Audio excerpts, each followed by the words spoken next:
एक बार महात्मा बुद्ध किसी गांव में लोगों को प्रेरित कर रहे थे। तभी उस गांव का एक बच्चा अपने पिता के साथ आया और उसने बुद्ध से पूछा, महात्मा, मैं स्कूल नहीं जाना चाहता। बुद्ध ने बच्चे से पूछा, ऐसा क्यों? बच्चे ने कहा, मेरी कक्षा में सभी बच्चे मुझे पढ़ने में कमजोर समझते हैं, जिसके कारण सभी अध्यापक मेरे ऊपर अधिक नज़र रखते हैं। इसकी वजह से मैं परेशान हो चुका हूँ। बुद्ध ने बच्चे को एक कहानी सुनाते हुए कहा, जिस प्रकार से फालतू पड़े पत्थर को एक मूर्तिकार आवश्यक पत्थर काट काट कर एक भव्य मूर्ति का रूप दे देता है, फिर लोग उसकी पूजा करते हैं, ठीक उसी प्रकार से गुरु अपने शिष्य के सारे अवगुण और बुराइयों को निकालकर उसे एक महान व्यक्ति की श्रेणी में लाकर खड़ा कर देता है। जरा सोचो, अगर पत्थर उस छेनी और हथौड़ी की चोट को बर्दाश्त न कर पाए और वह टूट जाए तो क्या वह पत्थर कभी मूर्ति बन सकती है?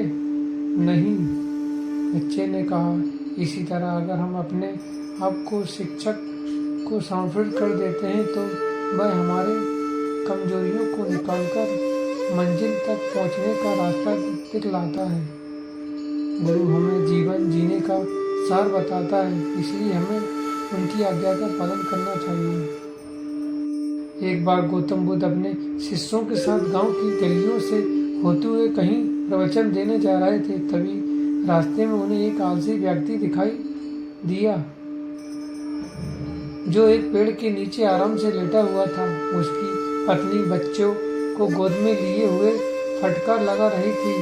वह बुद्ध को देख उसके चरणों में गिर गई और कहने लगी, मेरा क्या कसूर था जो मैं कष्ट उठा रही हूँ? कृपया मेरा मार्गदर्शन करें। बुद्ध ने कहा, क्या बात है, मुझे बताओ।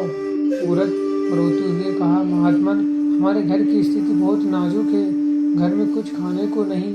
मेरे बच्चे कल से भूखे हैं, लेकिन मेरे पति इस पीपल के पेड़ के नीचे आराम करते रहते हैं। घर में खाने के लिए अनाज कहाँ से आएगा? इसके बारे में भी कुछ सोचते नहीं। महात्मा बुद्ध उस व्यक्ति से पूछते हैं कि तुम कोई काम क्यों नहीं करते जिससे तुम्हारा जीवन यापन हो सके। उस व्यक्ति ने कहा, मेरा जीवन व्यर्थ है, मुझे काम कौन देगा? मेरे अंदर कोई हुनर भी नहीं। महात्मा बुद्ध पूछा, क्या कोई बच्चा जन्म से हुनर सीखकर पैदा होता है?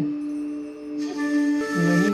इसलिए अगर तुम जीवन में किसी एक क्षेत्र में अथाह मेहनत, लगन और परिश्रम करते रहोगे तो तुम उस क्षेत्र में के सबसे ज्यादा ज्ञानवान व्यक्ति बन सकते हो। जो इंसान अपने जीवन जीने का मकसद भूल चुका हो, जो इंसान परिश्रम करना नहीं जानता, उसकी जीवन की गति भी रुक जाती है, क्योंकि परिश्रम के बिना किसी के जीवन में उन्नति नहीं हो सकती। जिस प्रकार से सुबह के भोर में चिड़िया अपने भोजन की तलाश में निकल जाती है और शाम को रैन बसेरे में आती है, ठीक उसी प्रकार हमें भी अपने जीवन का लक्ष्य निर्धारित करते हुए उसे प्राप्त करने की अटूट चाहत होनी चाहिए।